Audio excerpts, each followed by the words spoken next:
Greetings and welcome to Pop's Collection, where we dissect and reflect on a movie or TV show from my Pop's Collection. I'm Ron Tweedy.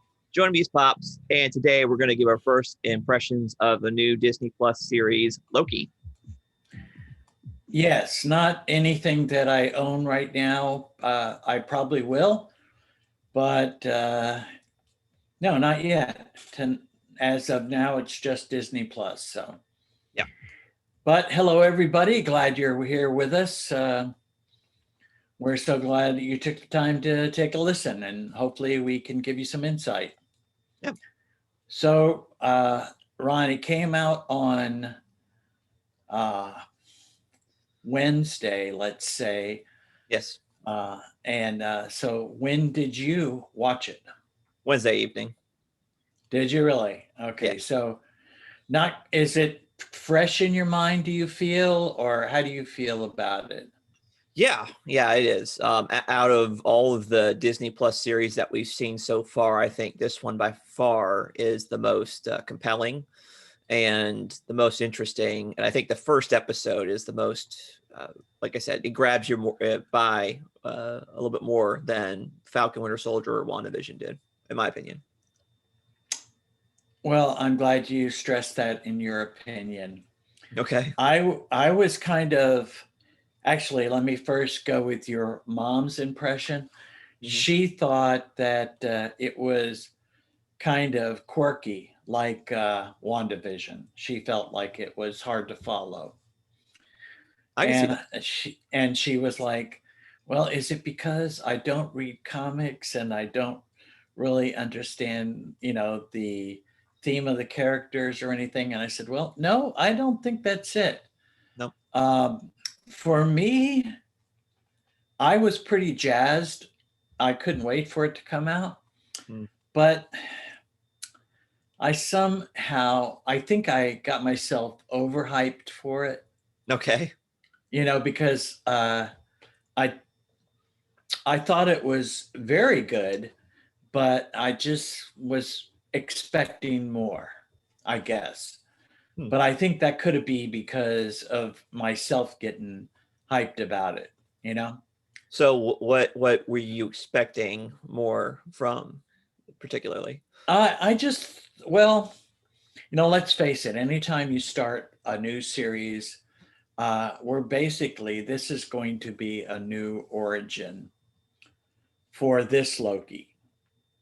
So there was a lot more involved around the storytelling, where I just thought there was going to be more action. But in the first episode, you really can't expect that, I don't think, because you do have to unfold the story. Not necessarily. I mean, by contrast, Falcon and Winter Soldier, that was tons of action in the first episode. And, there was a whole lot of establishing. I mean, a little bit, but not a whole lot. So that was the exact opposite, I think. So you So, but, as consistent with Loki's character, he's not a man of action. In fact, he's supposed to be kind of the exact opposite of Thor, who is a man of action. And, he's definitely more calculating, conniving, I think, what was the mischievous scamp or something like that? Yes. Or Mobius called him. So, yes. I mean, I think it's written in a way that plays to Tom Hiddleston's strengths, because he really does carry the show. And no question.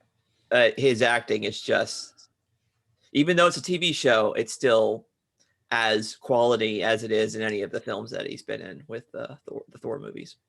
Correct. And just let me say that I did thoroughly enjoy that. Yeah. The whole thing. But again, I could see where your mom would get confused very easily. Yeah. And basically, what we find out by the end of the episode, we learn that Mobius is asking for help as somebody that's killing the time variant agents. Yeah. But we learn at the end who it is. And what I think that the whole episode leading up to that, um, I liked the special effects, especially every time they put him back in his seat, Yeah. or sending him back to where he was before. Sure. I thought that was pretty interesting, and I thought that they made this TVA, the Time Variant Association, is it called, or Authority. Authority? Thank you. Um, I think they portrayed them as, well, Loki, you may think you're a god, but when it comes to being here, you're not. Hmm. Because he kind of was put more down to earth. Yeah, certainly. Uh, I think the writers did a very good job with this story. Yeah. And I think the direction was done pretty well. Most of the special effects were done good. Agreed. Definitely. And I think that they chose good actors, Mhm. even voice actors for Yeah. the little time. Yeah. Miss Minutes. Yeah, Miss Minutes, who is also a voice on Teen Titans and Right. Teen Titans Go. So Yep. I thought pretty interesting. I think it's Raven, if I'm not mistaken, but I Yeah. didn't. Tara Strong is the actress. Yes, yes. Yeah. She did a great job. And she's done tons of stuff, and as a voice actress, there's like just her, Yes. like, Oh, yeah. her filmography. A long list. It would cover our whole screen if we were to put Yeah, them all it's out got its there. own So Wikipedia page to give you an idea. So really, wow. So I didn't even check that because, like I was telling you, my glasses are a little bit of an issue at the moment, but yeah. hopefully that'll all get better. And we'll see next week whether I'm still wearing them or if I'm back to the old glasses. Yeah, Okay. so we'll see. All right. Hey, well, if they take them and fix them, then I will be wearing my old glasses. Hmm.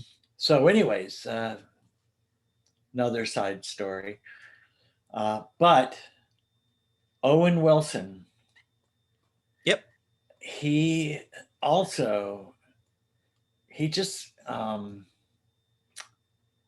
don't know. He doesn't really do that serious of parts, you Right. know, but he played the straight man pretty good in this, I thought. Oh yeah, certainly. In fact, I do have some panels that I could show you about the character Mobius, because he's been around for a little while. Okay.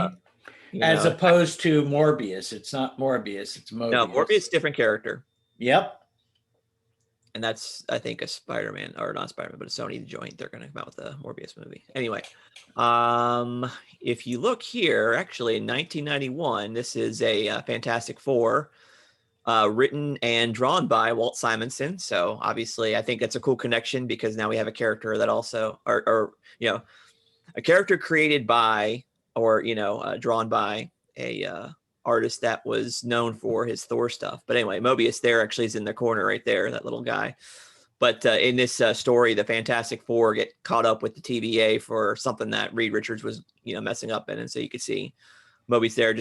And it's just like, it's a little more cosmic than what the TV show is, but in the same way, there are still just a bunch of it's a bunch of bureaucrats together, hanging out in the middle of at the end of eternity, I guess, trying to keep the timeline straight. And so you can see, like in this panel here, I like this. It's just like this endless row and columns of people just observing the timeline, and if a variant comes out, that's when they kind of, but I thought that was pretty cool visual. That's a very good visual.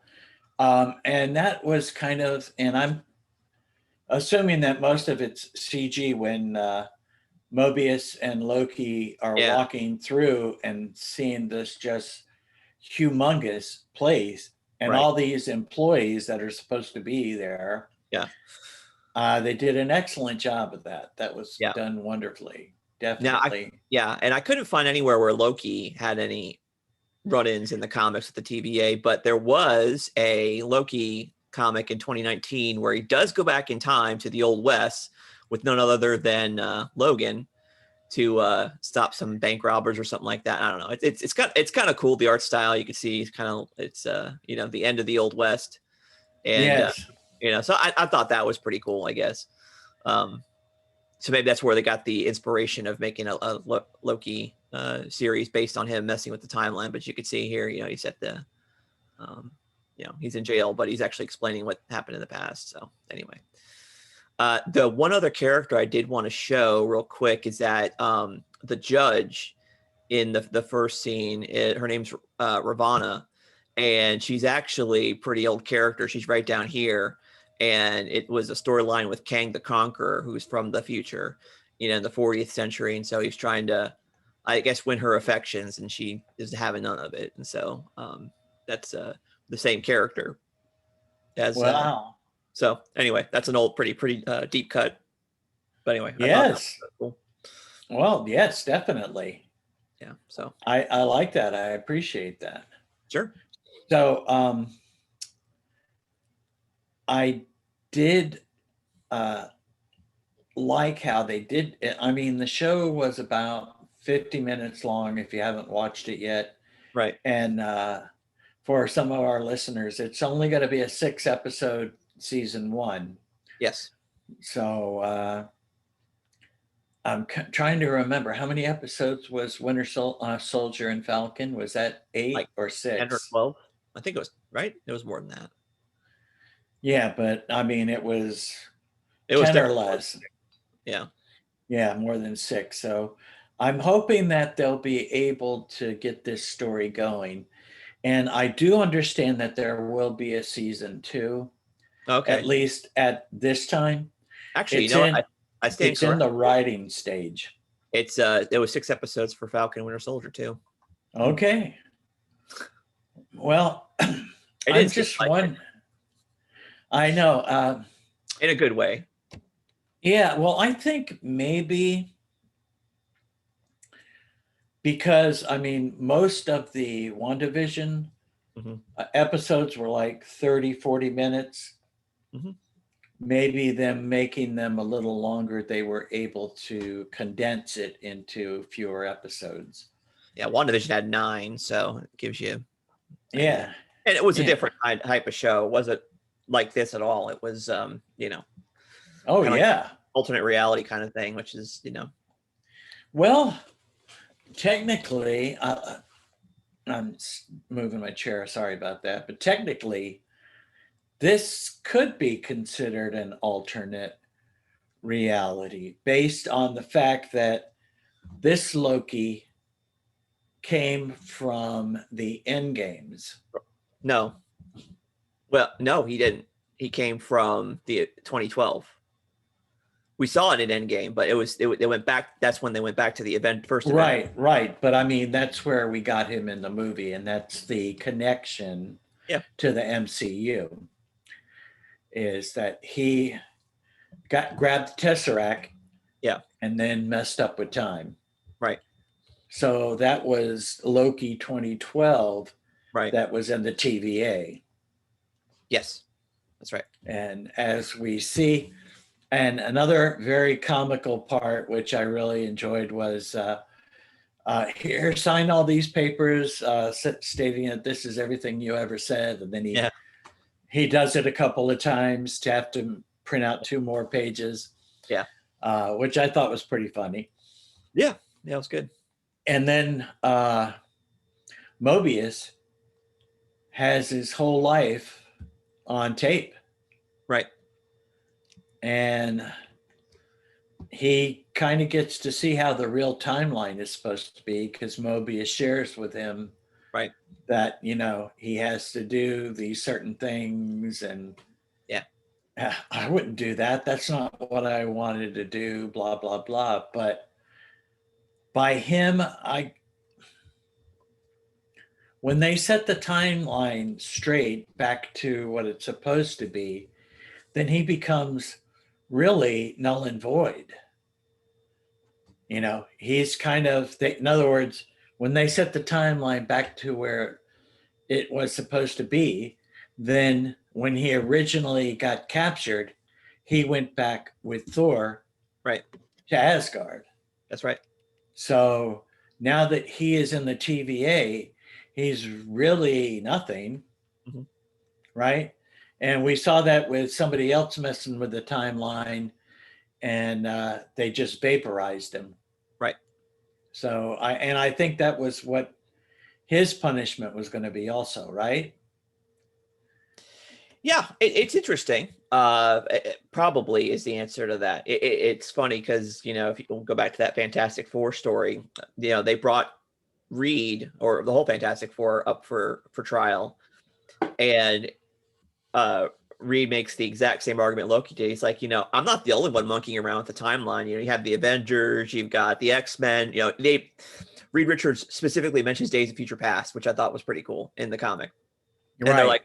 like, okay, fine, then we'll have to do some more research as to, you know, why Earth is screwing with the timeline so much. And so they said, you know, we'll have you know, a reconvene. We'll reconvene in about 5 years or whatever. So they're stuck in the TVA for 5 years, and Ben Grimm, of course, gets really upset about that. So he starts clobbering people. It's Anyway, clobbering time. um, Yeah. So, but I do like the design of the TVA in this show. It's at the same time both futuristic, like you said, but also at the same time very, um, you know, I'm thinking like 60s, 70s, you know, federal government building bureaucracy thing. Yeah, like you took a step into the Pentagon during the Cold War, or, you know, something like that. right. Only we get the impression that there's millions of employees that work here. Right. And I'm going to assume that they don't age very quickly. Not at all. And also, I'm going to say that powerful things are like paperweights to them. Yeah. Yeah, I thought that was a pretty comical thing. Infinity Stone, oh yeah, we use them for paperweights, you know. Yeah. Well, I thought it was interesting. You know, it was I think a really smart way for the writers and showrunner to bring everybody up to speed was to have Loki interact with the tape.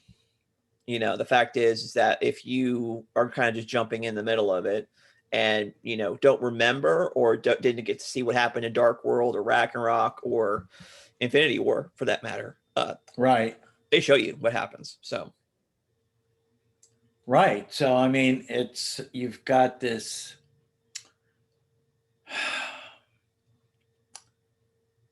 He sees his death, mhm. and so he knows that his existence really isn't that important because there's already another Loki that's going through the timeline the correct way, Mhm. and he's not going to live. Right. You know, which I thought too. Uh, I had a quick thought Uh-huh. about when they brought everybody back, Yeah. if Loki could have come back, but he was already dead before. Wasn't he already dead before they all got vaporized, right? Yeah. Yeah, he died Yeah, at the beginning of so Infinity War. right. So he couldn't have come back anyways. And so definitely interesting there. Mhm. Um, what else did I want to think about? Oh, what did you think about the officers, the agents? I guess they called them. Yeah, I mean, fine. Nothing really to me. They kind of reminded me of a different type of. It seemed like a more futuristic Mhm. police force type of thing. Yeah, in fact, like I showed you in the Fantastic Four book, it almost looks like they like Judge Dredd. You know, they have that. Yes, yes, definitely. I would say the same thing. Yeah. Uh, I got that impression of it. I did like how she whacked him with the stick and Yeah. then said, "Yeah, this is slowing down time for you, but you're going to feel every second of pain." Yeah. You know, Yeah. I thought, wow. So now you get this impression that they're more powerful than any of them. Hmm. Loki, the Hulk, or probably anybody, I would imagine. Right. But Um, again, Loki was able to outsmart them pretty easily. And I have a feeling that's not the last we'll see of his cunning on being able to turn the tables on him. right. Well, like Mobius said, you're, what do you say? You're a constant liar or something to that extent, or a professional liar. I can't remember what he said exactly. Hmm. And if I let you go, will you? Oh yeah, I'll be just fine. I just said you were a liar. Yeah. It's like, really? Yeah. So I'm interested in seeing in what direction they're going to go with that. Like I said, just my it's my fault for getting too overhyped Okay. with the show. Yeah.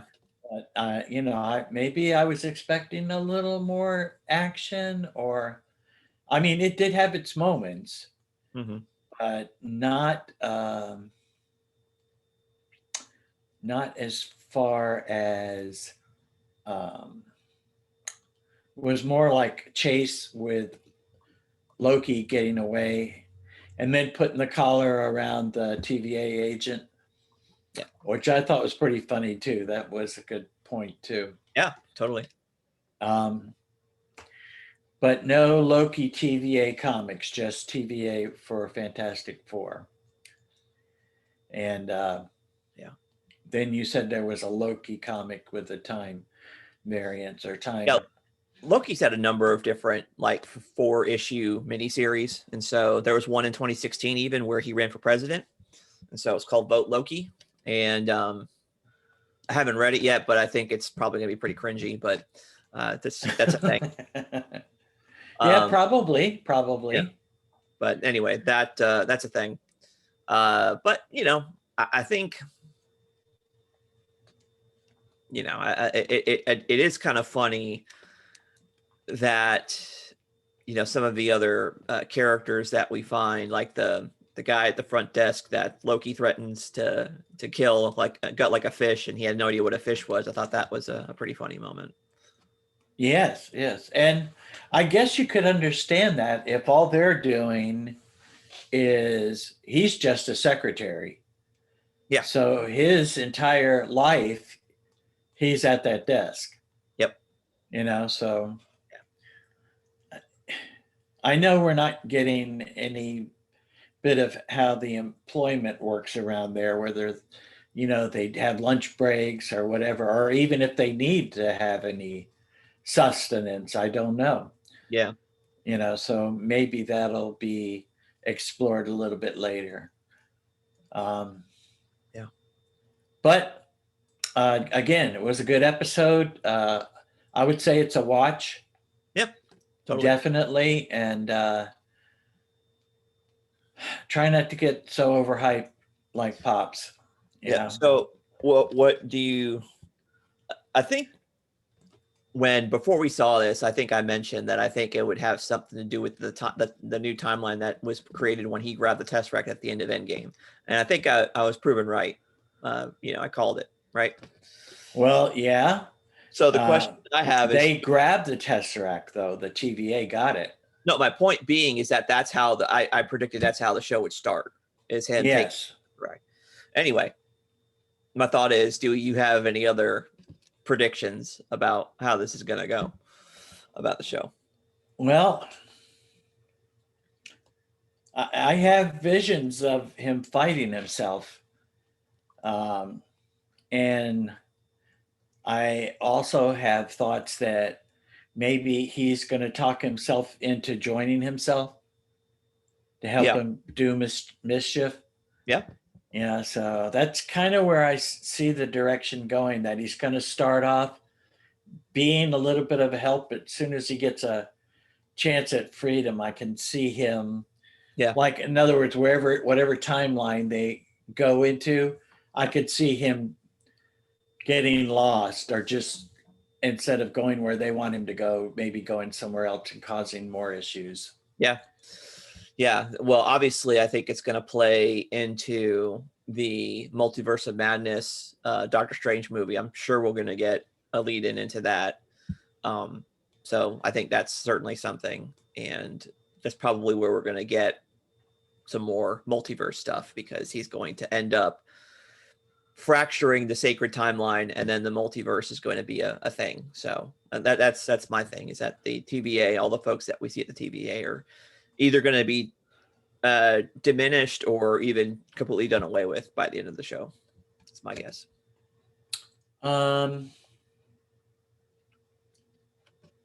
I could see that being an issue. Yeah. The story itself is kind of a Legends of Tomorrow DC story, Okay. because their involvement is with a group called the Time Bureau, and Okay. they're ones that the whole series is based on anomalies in time. Genghis Khan all of a sudden being in the 1970s or Okay. things of that nature. So the Legends of Tomorrow travel in a time machine to try and set time straight. Okay. So it's somewhat similar, but this seems to be a lot more powerful an organization. And it's totally alien. The Time Bureau in this case Yeah. is on Earth. There were what they called Time Lords before that, kind of a Doctor Who reference. Yeah, I was gonna say. Something similar to that in the very first season, they were called something different. Okay. But that where they were at, that kind of got destroyed, and so the only one left developed the Time Bureau on Earth. So that's how they got with that story. But Okay. this is a whole much more epic thing. So I would like to see them. I would like to explore that a little more. Yeah. But like there's got to be like these departments that kind of like they have their own M, Sure. or something like that, where they could say, okay, this is Loki, you're gonna wear this, so you really can't do anything to change the time because you'll get vaporized, or some kind of Sure. something along that nature. But Yeah. Yeah, and I do we'll think see. that, yeah, Kang the Conqueror probably will have an appearance, if I'm guessing. I would love that. That Yeah, would be great. they do say that both Sophia Di Martino and Richard E. Grant have been cast in undisclosed roles. So I'm assuming it could be Richard E. Grant could be Kang the Conqueror. Yes, could be. So that would be my guess. So anyway. We'll see. So we're going to save our last impressions for the last episode. Yeah, We'll do that, and we'll just keep everybody in suspense until then. Sure. And give it a watch if you have Disney Plus. If not, it's not that expensive. Right. You can sign up for a free trial even and binge watch it at the end. So that's true. Not that we suggest. Yeah, I mean, maybe trials. I don't know. They might not. But anyway, you could pay for it for 1 month and just binge watch it. Yes. So it would be interesting. We will not rate it until after our last impressions. Yeah, I agree. Okay, good. Cool. Anything else you want to talk about? I do think that we could have a longer conversation about, fatalism or, determinism and, free will. There's lots of issues the first episode alone brings up, but I have a feeling that they'll probably explore those a little bit more towards the end. So maybe we should save that discussion for till after for the wrap up, I think. Well, I kind of feel the same way, because there was a lot of open-endedness as far as those things were involved. Hmm. You don't really know what direction it was going in. Yeah. And, who's to say that the TVA has all the correct answers? At least Loki brought that up, right? That's exactly right. Yeah. So maybe we'll find out more about that. Yeah, I agree. Tune in again and we'll see. Yeah, that sounds like a good place to wrap it up. There you go. All right. Well, thank you all for listening to another episode of Pop's Collection. Feel free to follow us on Facebook and like us and send us a tweet or whatever, email. That's fine too. And we'll see you next week with something new. Goodbye and God bless. Goodbye. God bless. Tell your friends. Keep watching.